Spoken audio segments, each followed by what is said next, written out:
오늘 우리에게 주신 하나님의 말씀 데살로니가 전서 5장 1절에서 11절 말씀을 중심으로 주님의 날 재림이라는 제목으로 말씀을 드리려고 합니다. 데살로니가 전후서에 많이 등장하는 단어 중심 주제 중에 하나, 그것은 재림, 강림이라는 파루시아입니다. 파루시아라는 이 단어는 현존, 도착이라는 의미인데 주님이 이 땅에 다시 오신다, 이것을 뜻하는 거예요. 주님 다시 오실 때 주님 안에서 자는 자들, 재림을 기다리다 먼저 죽은 이들 어떻게 한다고요? 이들도 같이 온다. 그러므로 주님 오심을 기다리다 먼저 죽은 이들 잘못된 것이 아니다. 정죄하거나 판단하지 말자. 그러면 주님 언제 오시는가? 언제까지 기다려야 하는가? 이런 문제가 있습니다.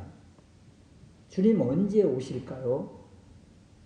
데살로니가전서 5장 1절 말씀에 형제들아, 때와 시기에 관하여는 너희에게 쓸 것이 없음은 너희들이 자세히 알기 때문이다. 데살로니가 교회 이 성도들은 사도 바울로부터 3주밖에 교육받은 것이 없는데 어떻게 이런 문제까지 잘 알고 있었을까? 지금 잘 알고 있다는 것이잖아요. 세계적으로 또 우리나라도 이 문제, 어떤 문제요? 주님 오시는 날, 이 날짜 문제로 홍역을 치렀고, 또 교회가 세상의 손가락질을 받는 일까지 있었습니다. 그래서 오늘 말씀을 통해서 재림의 시기, 주님 언제 오시는가, 또 재림을 준비하는 우리 어디에 집중해야 되는가, 말씀을 통해서 깨닫는 은혜가 있으시기를 주님의 이름으로 축원합니다. 첫 번째는요, 민감한 문제이기는 하지만 재림의 때, 시기, 언제인가, 이런 거예요. 오래된 사건인데 1992년 10월 28일 이날 기억이 납니다. 지금도 인터넷에 그 날을 검색하니까 그때 영상들이 이렇게 아직도 지금 있어요. 그리고 그때 그 다음 날 신문 기사 그 제목이 이렇게 제목을 냈어요. 빗나간 그날 허탈 속에 귀가했다. 허탈 속 귀가. 이젠 어떡하나 통곡과 한숨. 10월 29일 그 신문의 기사 내용 제목들입니다. 빗나간 그날 허탈 속 귀가. 이젠 어떡하나 통곡과 한숨. 이렇게 때와 시기를 크로노스, 우리의 시간으로 맞추려는 그 시도가 많이 있었습니다. 이처럼 재림의 때, 휴거의 날, 며칠이다, 몇 날 며칠이다, 이렇게 정한 단체가 있다면 그것은 잘못된 것입니다. 왜냐하면 사도행전 1장 7절 말씀에, 우리 주님의 말씀인데요, 때와 시기는 아버지께서 자기의 권한에 두셨으니 너희가 알 바 아니요. 때와 시기, 그것에 너무 집중하지 말아라. 너희들이 알 바가 아니다. 또 마태복음 24장 36절 말씀에는 그날과 그때는 아무도 모르나니, 아무도 모르는 이날을 알려고 그렇게 힘쓰다가 잘못된 단체, 잘못된 사람들이 얼마나 많습니까? 그날과 그때는 아무도 모르나니 하늘의 천사들도 아들도 모르고 오직 아버지만 아시느니라. 이 아버지만 알고 계신 이 날을 알려고 그렇게 애쓰지 말라, 이런 거예요. 이 말씀만 기억해도 우리에게 다가오는 그 단체 또는 그 사람이 이단인지 아닌지 금방 분별이 되지요. 몇 날 며칠 주님 오신데 그러면 더 이상 상대하지 마세요.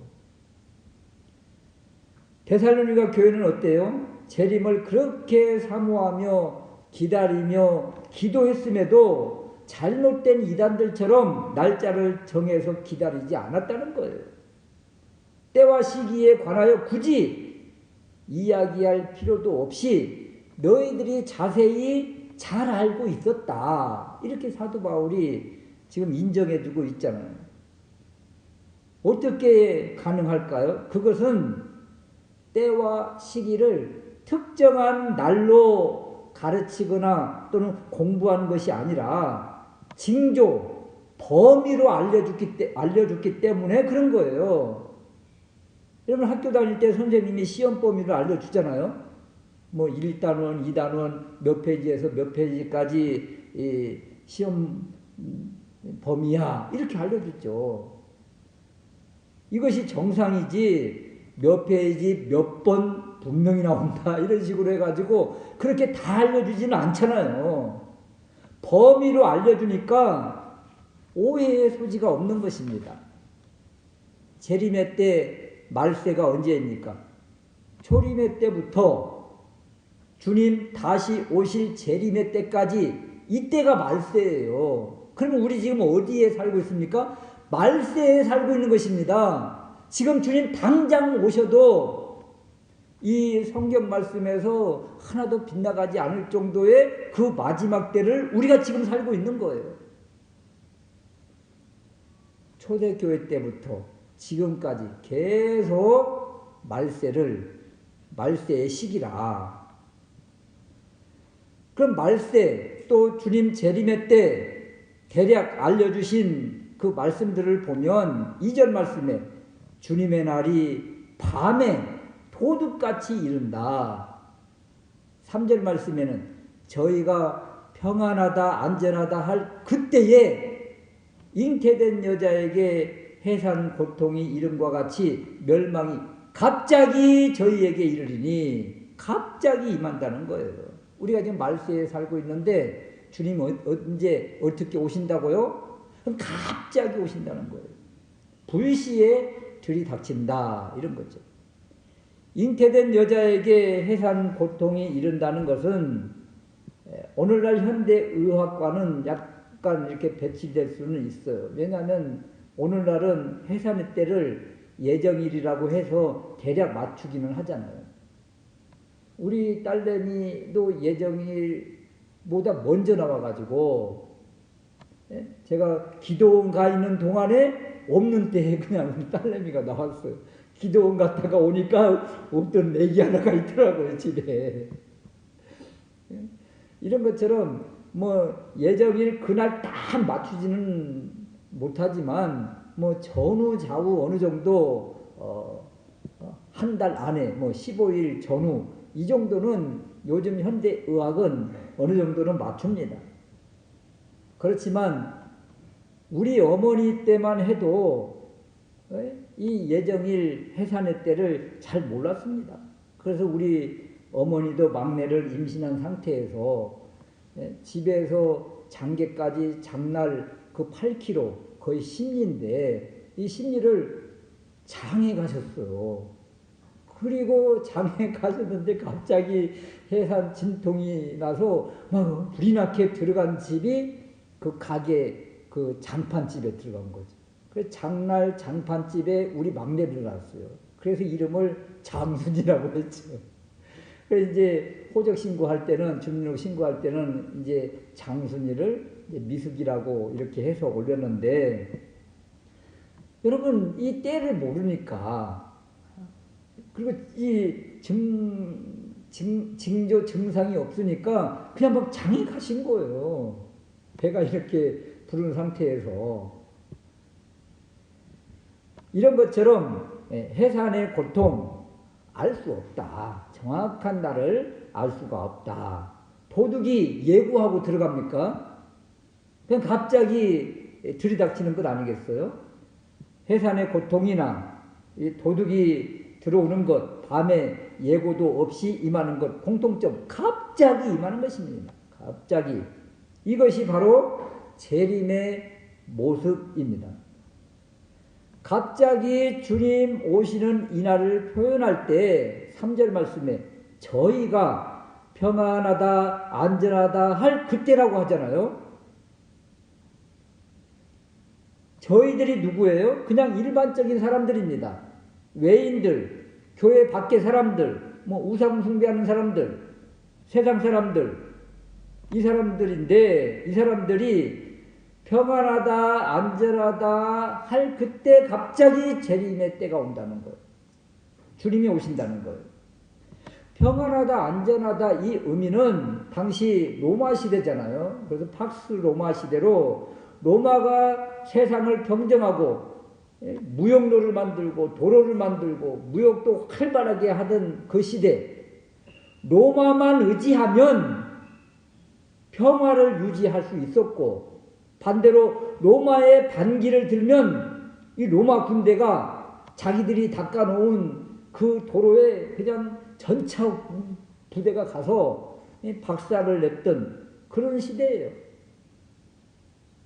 그 로마 황제가 백성들아 나에게 충성하고 세금 내고 하라는 일만 잘하고 말만 잘 들으면 우리 군대가 너희를 보호하고 안전하며 너희들은 평화를 유지할 수 있느니라.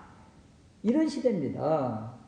로마 우산 아래에서 황제를 숭배하며 따르는 이들은 평화를 유지하고 안전하고 만족한 그런 때, 그런 삶을 살 때 주의 날이 도적같이 임한다는 거예요. 도둑과 해산의 공통점, 갑자기 예기치 않은 때에 임한다. 그래서 이들에게는 주님의 날이 바로 심판의 날이고 멸망의 날입니다. 참 이런 비유하면 참 죄송한 일이기는 하지만 오래전에 삼풍백화점과 성수대교 그 붕괴 사건 어때요?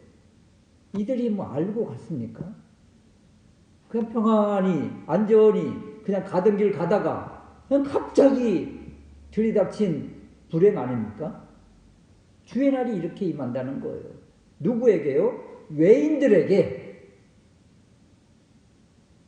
평안하다 안전하다 로마 황제를 섬기면서 우상을 섬기면서 사는 세상 사람들, 우상 숭배자들, 이들에게는 주님의 날이 이렇게 예고도 없이 갑자기 임해서 준비할 시간도 없다는 거예요.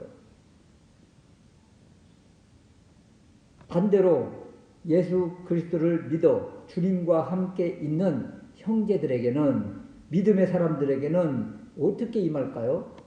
4절 후반절 말씀인데요. 그날이 도둑같이 임하지 않는다.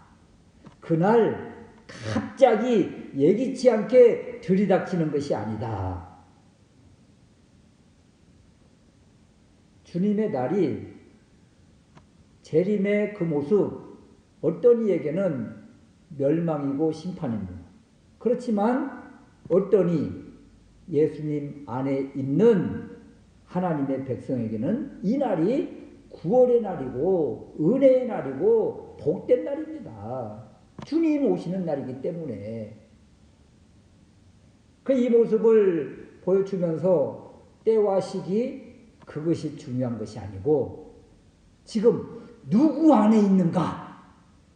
로마 황제 숭배를 하면서 그 우상 숭배한 세상 안에 있는가? 아니면 세상 속에 살지만 주님 안에 있는가? 이것이 중요하지 때와 시기가 중요한 것이 아니다. 이것을 우리에게 보여주고 있고, 때와 시기를 말하는 이하고는 아예 더 이상 대화를 하지 말아라. 이것이 오늘 우리에게 주신 메시지인 것이죠. 두 번째 생각할 수 있는 것은 이 날이 은혜의 날이 되려면, 구원의 날이 되려면 우리는 어떻게 해야 되는가? 몇 가지 우리에게 삶의 지침을 주고 있는데요.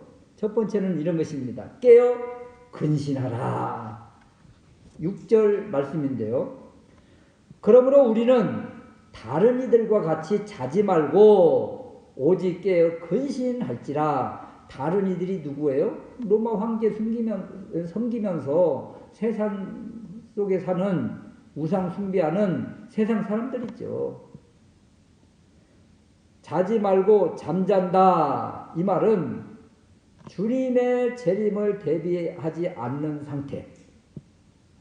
이들에게는 주의 날이 도적같이 임할 텐데 아직도 팍스 로마의 환상에 젖어서 평안하다, 안전하다 하는 이들이고 이들을 한마디로 잠자는 자들이다. 이렇게 표현하고 있는 것입니다. 반대로 이 날이 은혜의 날이 되려면 믿음의 사람들은 어떻게 해야 된다고요? 깨어 근신하여라. 술 취함에서 깨어라. 이 이야기는 맑은 정신을 가져라. 이런 의미입니다. 우리 언어로 쉽게 번역을 하면 맑은 정신을 가져라. 7절 보십시오. 자는 사람들은 밤에 자고 취하는 사람들은 밤에 취한다. 이 밤 어두움의 이미지, 잠의 이미지, 술 취하고 마약에 취한 것처럼 몽롱한 상태, 몽롱한 사람, 이런 모습입니다. 우리도 가끔 잠자다가 깰 때 비몽사몽할 때의 그 모습, 그런 거죠. 뭘 잘 제대로 사리 분별을 못하는 상태, 이런 것입니다. 세상 평안 안전에 취해서 경각심을 잃어버린 그런 사람들의 모습. 이런 사람들은 어디 있는가? 밤, 어두움, 이 이미지 안에 있는 것이죠. 반대로 믿음의 사람은 맑은 정신으로 깨어서 주님 오심을 준비하며 기대하며 대비하자. 이런 것입니다.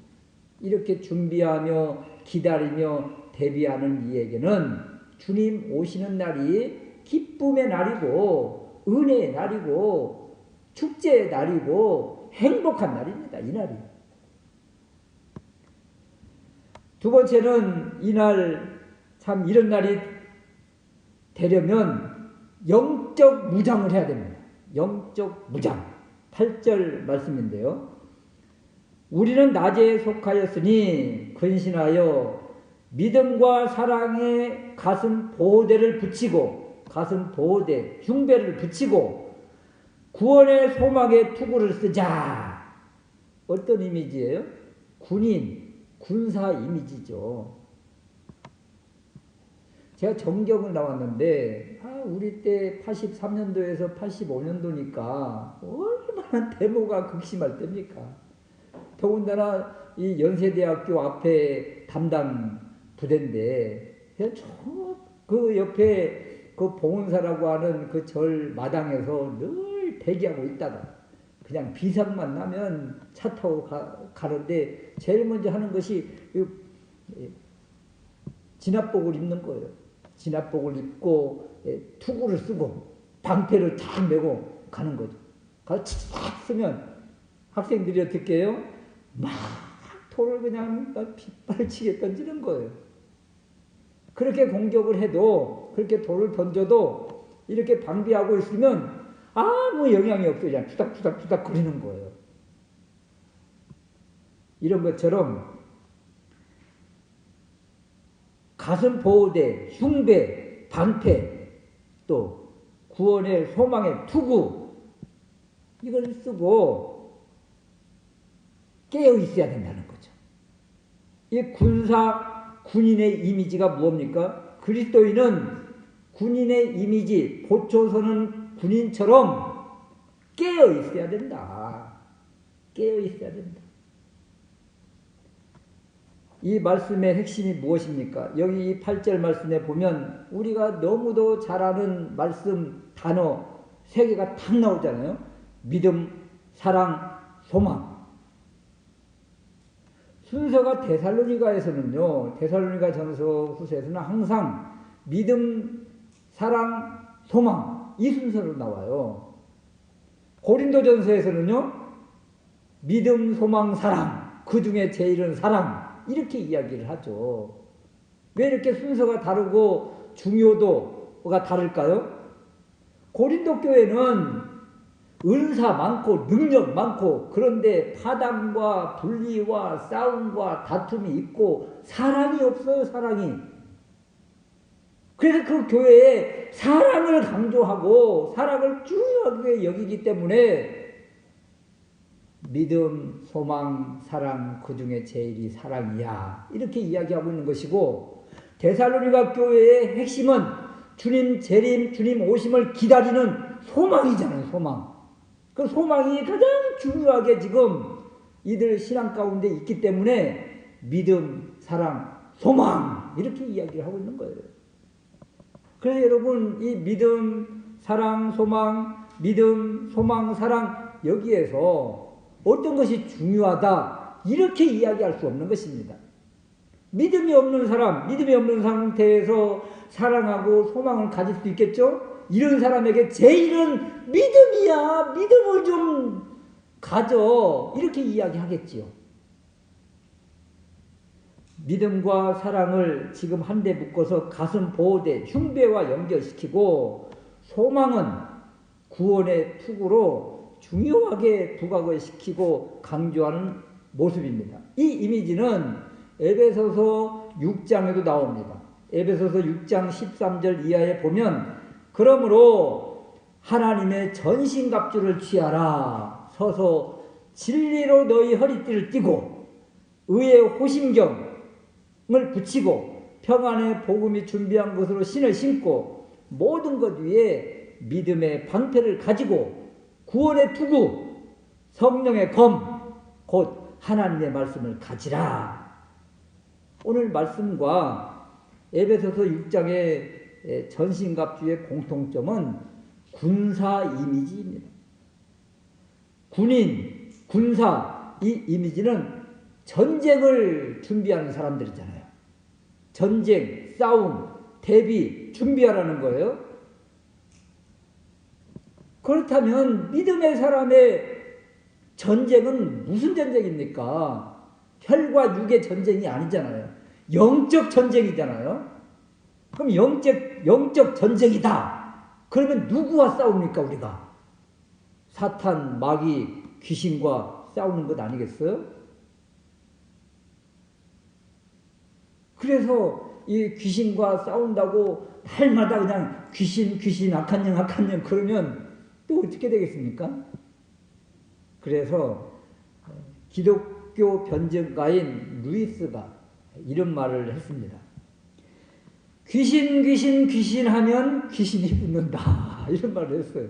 귀신 하면 귀신이 붙는다. 그러나 그리스도의 승리를 확신하고 그리스도께서 악한 마귀 귀신을 이겼다. 십자가와 부활로 이기셨다. 이것을 확신하고 그 승리를 힘입어 살면 귀신으로부터 우리는 자유한다. 이런 말씀을 하셨어요.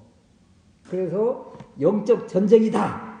그래서 막 악한 영과 싸워야 된다. 귀신과 싸워야 된다. 막 그렇게 의미를 두지 말고 영적 전쟁 우리는 승리한 상태에서 누리는 사람들이지 이미 전쟁에서 이겼는데 왜 또 전쟁을 하려고 그러냐는 것이죠.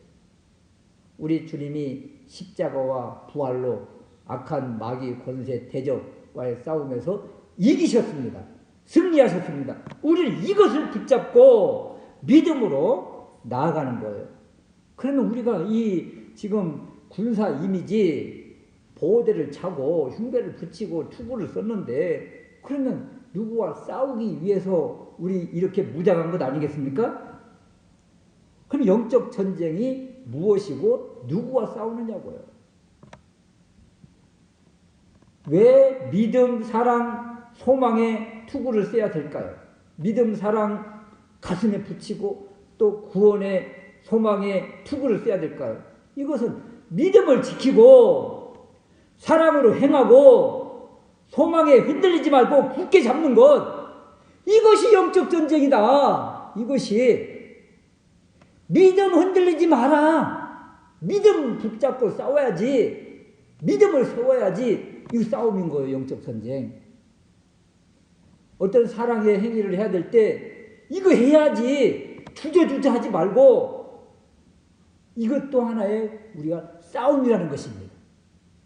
소망 굳게 붙잡아야지. 흔들리지 마라. 지금 가까이 있는 사람이 갑자기 죽음을 당했습니다. 그러면 아유 이거 그 믿어야 소용없네. 그러면서 믿음과 이 소망이 흔들릴 수 있잖아요. 그러면 어떻게 해야 돼요? 이거 싸워야죠. 이 믿음 다시 굳게 세우기 위해서, 소망 붙잡기 위해서, 흔들리지 않기 위해서 내면의 나와 믿음의 나가 치열하게 싸워야죠. 이 영적 전쟁입니다. 이거 또 순간순간 우리가 살다 보면 윤리적 판단, 도덕적 가치 이런 데에서 내 뜻과 하나님의 말씀과 이렇게 배치될 때 그때 어떻게 해야 돼요? 싸워야 되는 것입니다. 하나님의 뜻을 쫓으려고 붙잡으려고 힘쓰는 것. 내 뜻은 힘들다. 아이 그렇게 하지 마. 나를 자꾸 주저앉히려고 합니다. 하나님의 말씀은 자꾸 하라고 말씀하십니다. 이럴 때 내가 벌떡 일어서서 나가서 행동할 수 있는 것 바로 싸움인 것입니다. 그래서 우리는 세상에 있지만 세상 사람들과의 싸움이 아니라 내 안에 영적인 이런 상태에서의 치열한 싸움. 그래서 믿음과 사랑과 소망을 날마다 점검을 해야 되는 거죠. 무장을 해야 되는 거죠. 무장이 잘 되어 있는지. 성경에서 요시야 왕도 그렇고 아합 왕도 그렇고 이런 사람들 마지막 최후 죽는 모습을 바라보면 상대 적군에서 그냥 화살을 우연히 쐈는데 그 화살이 그냥 다 무장했는데 요 살짝 틈이 있는 그 부분을 그냥 맞춰서 죽음을 당하는 경우가 많습니다. 그런 경우가. 그러니까 우리도 이 무장하는 데 있어서 어디가 약한지, 어디에 지금 틈이 있는지 늘 점검하면서 늘 무장하지 않으면 틈이 생긴다. 악한 것들은 또 우리의 믿음은 이 틈 생긴 이곳으로부터 누수 현상이 나타나서 믿음이 흔들리게 되는 것이죠. 그래서 이 영적 무장을 날마다 점검을 해야 되겠다. 세 번째는요. 우리를 위해서 죽으신 주님과 함께 있음을 날마다 고백해야 됩니다. 신앙 고백이죠. 9절 말씀인데요. 하나님께서 우리를 세우심은 진노하심에 이르게 하심이 아니요 오직 우리 주 예수 그리스도로 말미암아 구원을 받게 하시기 위함이라. 오직 우리 주 예수 그리스도로 말미암아 구원을 얻도록 예정하신 분이 바로 하나님이시다. 구원은 처음부터 끝까지 하나님의 일입니다. 하나님이 우리로 구원을 얻도록 예정하셨다. 그럼 누가 구원을 받는가? 누구에게 이런 은혜가 임하는가? 우리를 위해서 죽으신 예수님을 주 예수 그리스도로 고백하는 이에게. 이런 사람이 어디 있는가? 주님 안에 있는 이에게 하나님은 구원을 약속하신 것입니다. 우리 주 예수 그리스도로 말미암아 우리를 위해서 죽으신 주님, 또 이 십자가의 죽음이 우리를 위한 구원 사건이었다. 그분 이 구원의 모습이 어때요? 10절 말씀인데요. 우리로 하여금 깨든지 자든지 당신과 함께 주님과 함께 살게 하려 하셨다. 깨든지 자든지 자나깨나 항상 주와 함께 있다는 것입니다. 그러므로 주님의 날이, 이 재림이 불안하고 두려운 날이 아닌 거예요. 우리에게는 심판의 날, 멸망의 날이 아니라 구원의 날이에요. 아니요, 오히려 주님과 함께 있음을 확증해 주시는 날입니다. 이것을 아는 믿음의 공동체 교회는 어떤 교회가 되어야 되는가? 성도 간에 어떻게 해야 되는가? 11절 말씀에 그러므로 서로 권면하고 서로 세우기를 지금처럼 계속하여라. 서로 세운다. 피차 덕을 세워라. 세워 올려라. 높여주라. 이런 것 아닙니까? 가는 말이 고와야 오는 말이 곱다. 이건 상대적인 거죠. 이렇게 대하지 말라는 거예요. 우리 교회 공동체는 서로 덕을 세우는 것이라. 그럴 때 교회 또 공동체가 세워지는 것입니다. 그리스도인 한 사람 한 사람 깨어 근신하며 영적으로 무장되어 있는 한 사람 한 사람이 세워지면 교회가 세워지는 것이고 공동체가 세워지는 것인데 지금 데살로니가 교회가 이런 일을 잘하고 있다. 11절 후반절 보십시오. 데살로니가 교회가 지금처럼 계속하여라. 지금 잘하고 있는데 좀 더 힘을 내고 계속해야 돼. 우리가 계속 이루어 나가야 할 일이 바로 공동체 안에서 이런 일이라는 거예요. 서로 세우는 것 말입니다. 그럴 때 이 공동체가 이제 그대로 하나님 안에 들어가는 것이고 주님 오실 때 여기에 낙오되는 사람이 없이 이 공동체 구성원 각자 모두가 그대로 들림을 받는 것이다. 이런 것입니다. 그러니까 이런 우리 공동체가 얼마나 소중하고 귀하고 아름다운 공동체입니까? 여기에서만 이렇게 서로 힘을 주고 위안하고 권면하고 교제하는 공동체가 아니라 그대로 한 공동체가 되어서 올라가는 이런 그림을, 이런 이미지를 우리에게 주고 있는 거예요. 그래서 누군가가 힘을 잃고 믿음과 사랑과 소망에서 흔들리면 어떻게 해야 돼요? 붙어줘야 되는 거죠. 오후의 말씀이 그런 말씀인데 한 명도 낙오자가 없도록 힘을 다하는 것입니다. 오늘 재림에 관한 말씀 우리에게 주십니다. 교회 밖에 있는 사람에게는 이날이 심판의 날이요 도적같이 임하지만 주님 안에 있는 그리스도인에게는 엄청난 위안과 안도감을 주는 날이라.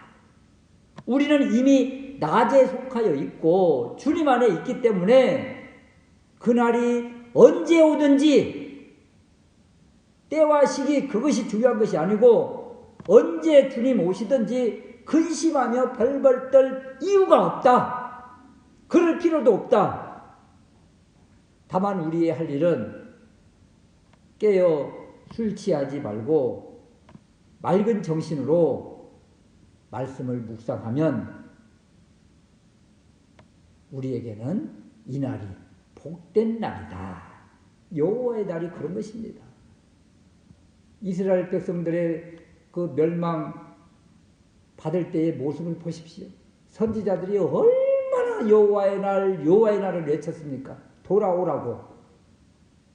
이렇게 계속 우상 숭배하고 패역한 일을 행하면 어떤 진노와 어떤 심판이 임한다는 것을 선지자들이 계속 눈물을 뿌리면서 외칩니다. 그러나 이 백성들 돌아오지 않잖아요.